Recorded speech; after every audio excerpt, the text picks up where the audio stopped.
Hi friends, I wanted to come talk to you about some reading plans for 2024. And I know it's February. Like I said in other videos, I got a late start to starting my booktube channel. Was on my list of things to do in 2024, and I meant to start in January. My health said, hold on a minute. And so I started it in February. But better late than never. And I do want to talk to you about one specific goal that I'm looking at that I've actually written down. Apologize for construction noise. I live in Atlanta. There's construction everywhere. Kind of is what it is unless I record this really late at night. Also, the lighting is a little weird right now because I have to have the blinds closed or the dogs will be barking because there's workmen outside. So, my goals for 2024. I will read you my list, first of all, and then we'll talk about some specific things. So I set my Goodreads goal because it comes up and I don't know, I set it. It really doesn't matter to me if I meet it necessarily. It's just kind of a goal. I do it every year at 100. I think I did it 100 last year. Because that's about what I read. Last year I ended up reading a lot more than I expected. I'd like to read 75% of the books I read that I already own. So of those 100, 75 need to be ones I already own. We'll see. That's a very ambitious goal. But as you can see, I have plenty. This is unread books. I have plenty to read. I would like to read one book of the month per month. I have the book of the month subscription box. I typically get one a month, at least one a month. I usually get one in an add-on. There are times when I skip if there's nothing I'm interested in. So I have plenty to read that are on my backlist. I want to read 12 and 24 list or unhaul, and that is what this video is going to talk more about in a minute. I would like to write reviews on Goodreads or elsewhere, probably Storygraph, for 50% of the books I read. And number 6 is to have fun. That's part of why I've started my own channel. I've had a lot of fun getting involved in the booktube community over the last couple of years, and I just want to continue that. I want to continue to meet new people, talk about books, and have fun. So I've seen other channels do 24 in 24, and I thought about it. I thought about doing 24, but as I've mentioned, I'm a major mood reader, and if my February TBR is any indication, I made a TBR, had 5 books on it, and I've read one of those, and haven't really gone to pick up the other ones. So I hesitate to make TBRs. I think maybe moving forward, we might do the TBR jar, we might not. We might do, piles of possibilities or potential reads of the month, things like that. I know just looking ahead at March, there's several readathons that I want to participate in, and I don't know how immersed I'm going to get in those. So we'll see. But I decided to do 12 and 24, 12 backlist books, like really backlist books that I know I've had for a long time on my shelves and I haven't read them yet. And so the goal is to either read it or unhaul it. So we'll see how I do on this. I'm already a month and a half behind because I did not read one in January. Did I read? I think I did read a book of the month in January. What did I read in January? Let me see. I got all my little notebooks here. Let's see. Did I read a book of the month? Oh yeah, I did. I read The Furies by Alex Michaelides, and spoiler, I did not enjoy it. I've decided that Alex Michaelides is probably not an author for me. I know lots of people enjoy him. I've read now The Fury, and I've read, what's the other one I read? Maidens. Didn't love either one. I also have The Silent Patient. I've heard it's his best, or what people like the most. So maybe I'll do a try chapter one of these days and try that one out and see if it gives me the same feels as the other ones. I probably will just unhaul it. So yeah, let's get into the 12 of 24. So the first one, this is a book that even has a sticker from my college bookstore because I was supposed to read this for one of my classes and I did not. And this is A Prayer for Owen, Meanie by John Irving. I have started this a couple of times and just got distracted by, newer books or other things that I wanted to read. I've read John Irving before, probably for college, and I don't remember what the books I've read by him are. So this one is about Owen Meanie, the only child of a New Hampshire granite quarrier, believes he is God's instrument. He is. This is John Irving's most comic novel, yet Owen Meanie is Mr. Irving's most heartbreaking character. So I maybe I'll try and find an audio on this because this is a mass market paperback and very small print. I do not have the same eyesight, which wasn't great then, that I had in college. So yeah, might need to find an audiobook for that. So that's one of the 12 and 24. So the next one is I Captured the Castle by Dodie Smith. I have heard a lot of great things about this book and have had it on my shelf for a while. I don't know, I just haven't picked it up. This is the story, sorry, the dog's shaking.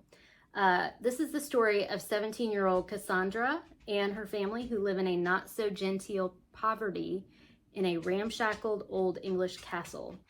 Here she strives over 6 turbulent months to hone her writing skills. She fills 3 notebooks with sharply funny yet poignant entries.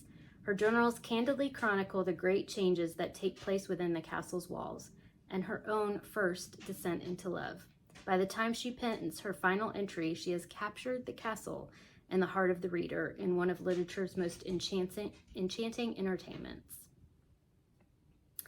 So that sounds like something I would enjoy. I enjoy some of the older British literature, such as Jane Austen, the Brontes, Elizabeth Gaskell, those authors. And this sounds like, a more modern day read. It was first published in 1948. So there's another one. We're going to do them in order over here. So the next one is The Dive from Clawsons Pier by Anne Packer. I feel like I bought this. When was this published? This was published in 2002, and I probably bought this within, the next couple of years. And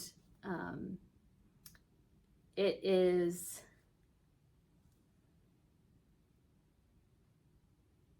basically a story about a woman named Carrie Bell who has spent her entire life in Wisconsin with the same best friend, the same dependable, easygoing high school sweetheart. Now, to her dismay, she has begun to find this life suffocating and is considering leaving it, and her fiance, Mike, behind. And then her fiance is paralyzed in a diving accident, and it goes from there.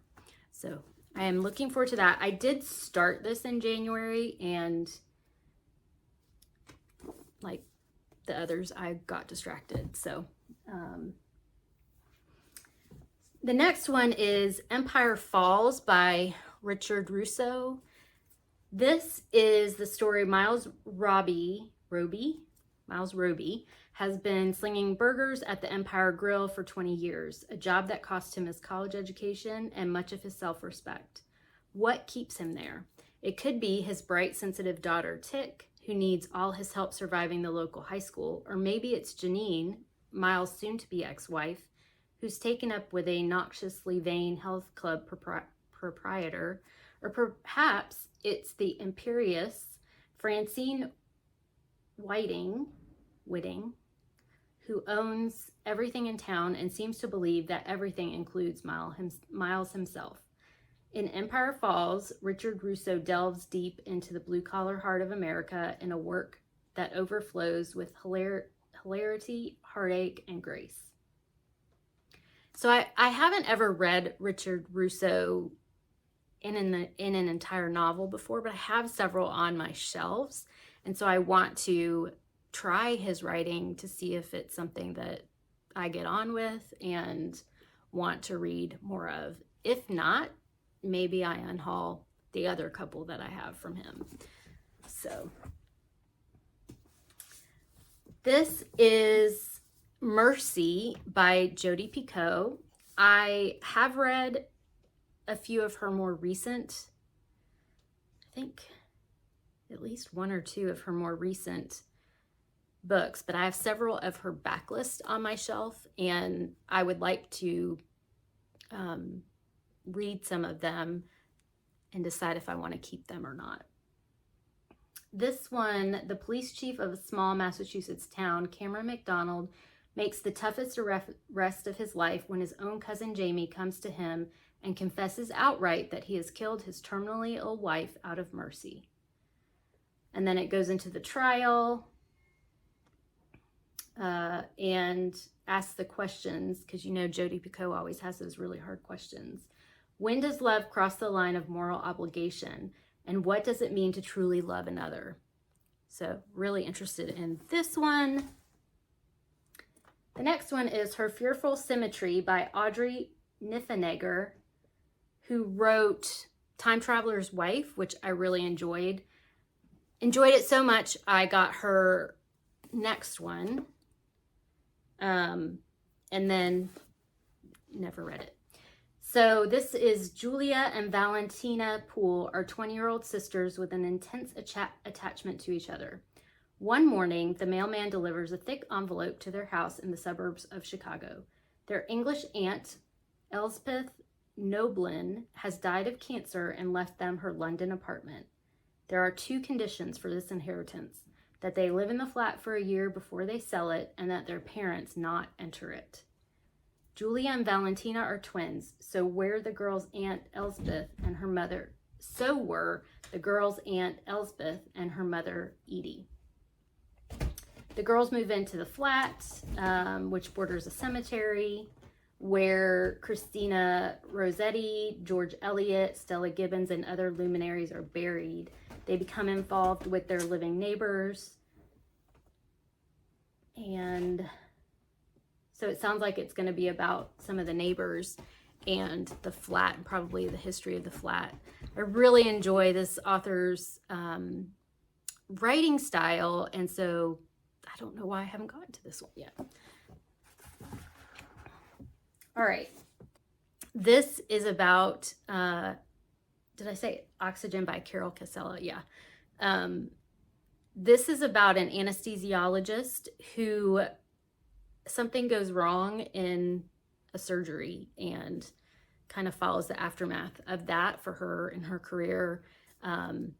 So I'm interested in that. Obviously, I wouldn't still have it on my shelf. All right. So here's a doozy. Middlesex by Jeffrey Eugendes. I never say his last name right. He wrote The Virgin Suicides, which I did read, and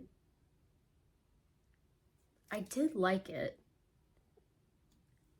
But all I ever think about when I think about The Virgin Suicides is the movie. Didn't have Kirsten Dunst in it. This is a chunker. It is also won the Pulitzer Prize. It is a dazzling triumph. Oh, a dazzling triumph from the best-selling author of The Virgin Suicides, the astonishing tale of a gene that passes down through 3 generations of a Greek-American family and flowers in the body of a teenage girl. In the spring of 1974,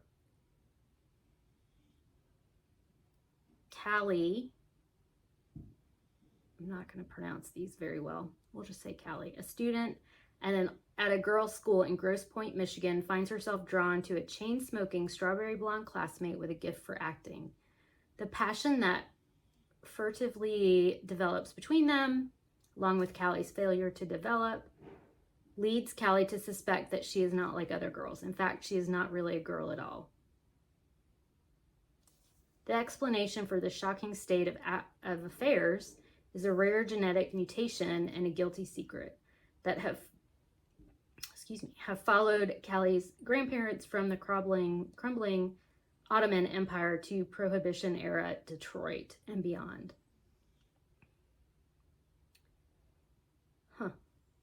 Sounds interesting.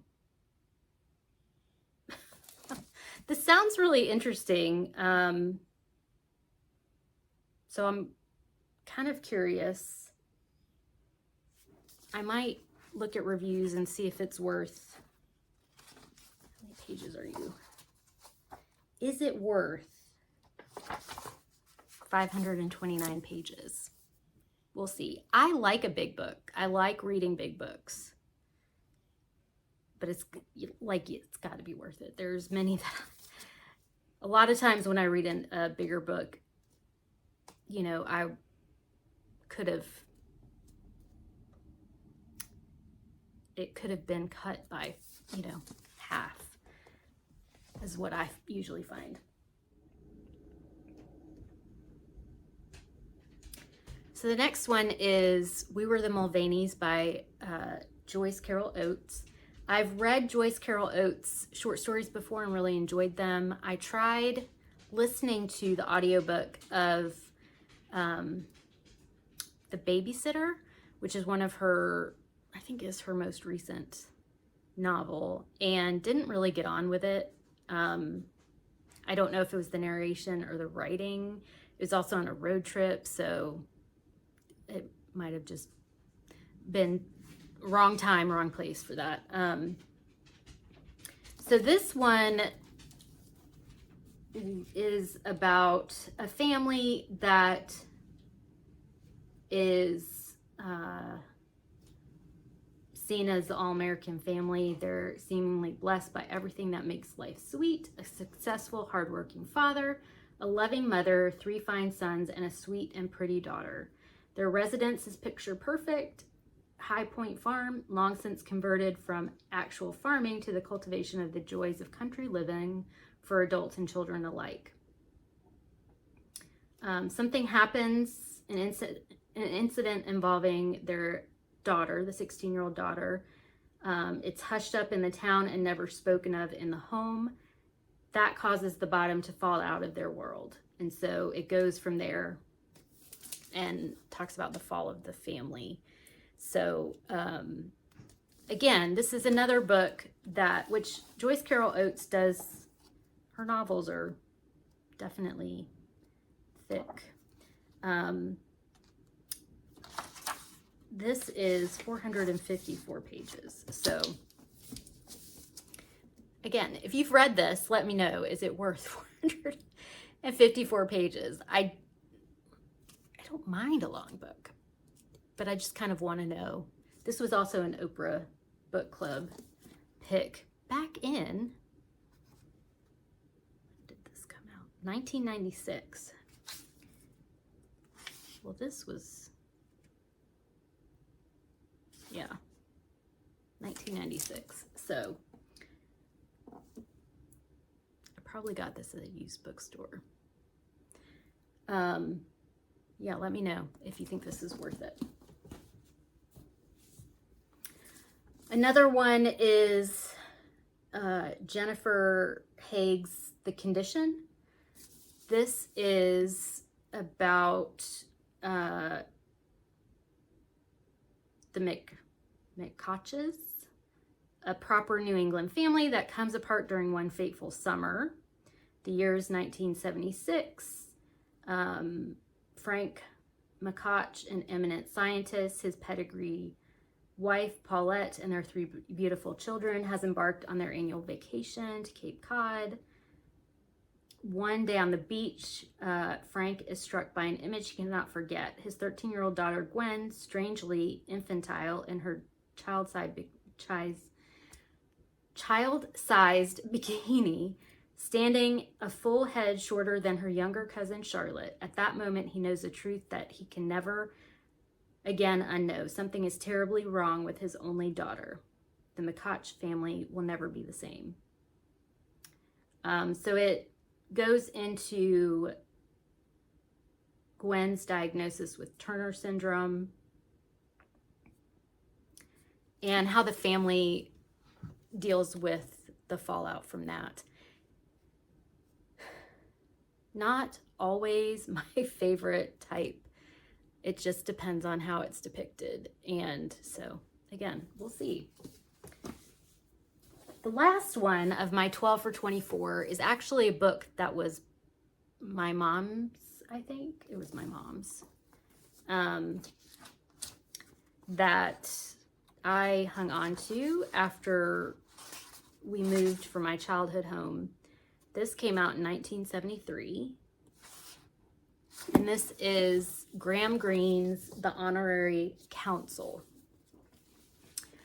Set in provincial Argentina town, Graham Greene's new novel takes place in the bleak country of exhausted passion, betrayal, and absurd hope that he has explored so precisely in such novels as The Power and the Glory and The Comedians.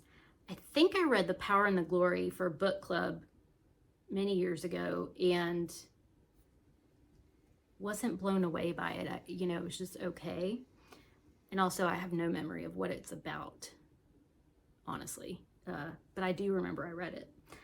On the far side of the great muddy river that separates the two countries lies Paraguay, a brutal dictatorship shaken by sporadic and inefficient revolutionary activity. On the near side, a turbid city whose only visible cultural institution is the brothel, and where life is passed in the sterile and lethargic pursuit of machismo. The foreign colony of the city is made up of refugees washed up on the banks of the Paraná by some inner disaster or defeat. And then it goes into some of the refugees. So again, this one is, I'm not sure about. I'm just not sure whether it's something that I will like or not, and how it sounds like it'll get in some politics, and how that's portrayed is, a bit concerning, but not usually the thing that I want to read. So we'll see. I'll give it a try. If not, I'll unhaul it. So those are my 12 and 24 that I'm gonna either read or unhaul. And as you heard in my voice, in my descriptions, a lot of these are ones that I just don't know that I'm interested in, but don't know that I actually want to unhaul yet. So we'll see. If you've read any of these, let me know in the comments. Did you read them? Did you like them? Should I read them? Are there ones that you think I should read sooner rather than later? Yeah, so thank you very much for watching. Let me know your thoughts on just what's on your list or your shelves that you haven't read, that has been on your shelf for a long time. Drop them in the comments below and we'll see if anyone else has read them and any input from them. If you like this content, please like and subscribe to my channel. It really helps me out. And I hope everyone has a great day. Bye.